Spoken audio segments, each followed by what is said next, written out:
Hey everybody, what's up and welcome back to today's video guys. And today guys, I'm going to go ahead and be showing you how to transfer the ownership of a Shopify store. This is a very simple thing to do, so make sure to watch this quick and easy video till the very end, follow my steps correctly so you can make sure this works the same for you and you can do this yourself. But yeah guys, let's get straight into it.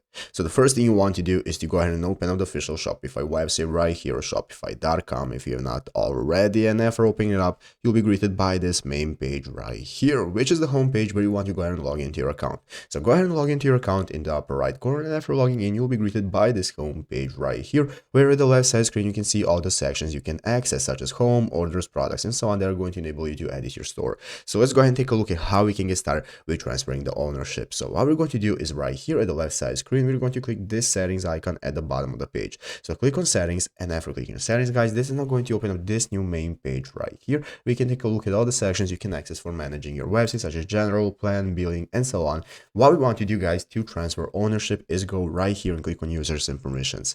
After clicking on users and permissions guys, you can see that now we can get started with transferring the ownership by clicking this transfer ownership button right here. You want to click transfer ownership, and now guys, you can get started with transferring the ownership. Enter in the email of the new person that you want to transfer it to, enter in their first name, last name, and enter in your password just to confirm it. After that, you're going to click the transfer store ownership button, and it's going to enable you to transfer the ownership, and you'll no longer be the owner.